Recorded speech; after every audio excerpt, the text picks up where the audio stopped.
Welcome to Janus Corporation IIPP Injury Incident Training and Prevention. The incident we're going to talk about today is a worker injured by reciprocating saw while trying to help saw cutter working on a ladder. What happened? Worker on a ladder saw cutting studs and soffit rafters during a clean demo project. Worker on ladder started the project working alone. Second worker approached the worker on the ladder from behind.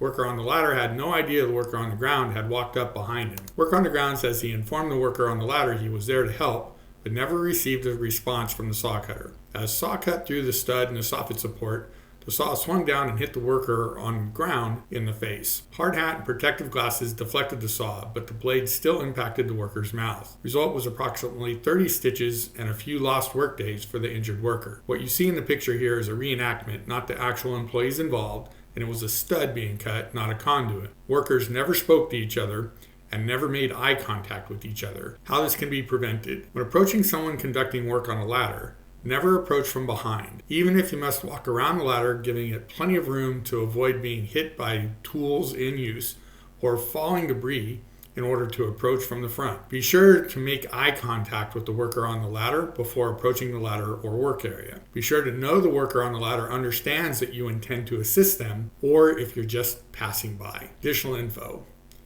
Never work below those removing overhead finishes or structural components. Never work below those removing overhead finishes or structural components. You never know when something will fall, whether it was planned to fall or the task caused it to give way and fall on its own. Never assume someone knows you will be traveling below their work. Always make eye contact and verbally communicate your intention to assist or pass by. If passing by, make sure the work on the ladder is stopped before you pass under the work area.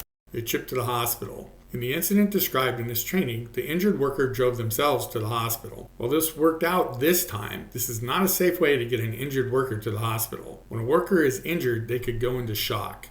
Someone experiencing shock should never drive a car. It is extremely unsafe due to the impaired cognitive function, potential dizziness, and poor decision making that can often occur when in shock, significantly increasing the risk of accidents. Cost. This was a momentary lapse of judgment by a Janus employee that has numerous costs to Janus as a company. There's the lost time of the worker and those who lost time responding to the incident. There's the lost time of the supervisor in reporting the incident. There's an increase in our total recordable incident rate, which affects our ability to bid on projects for some of our current clients, which means we don't have as much work for all of you to do. This is an increase in our workers' compensation costs. All accidents, injuries on projects should be reported to your supervisor, but it is far less costly if avoidable accidents, like the one discussed in this training, are avoided entirely. Thank you for taking this Janus Corporation IIPP incident training presented by Michael C. Sharp.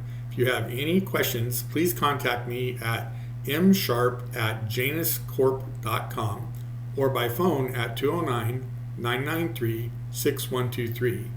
Please proceed to the quiz.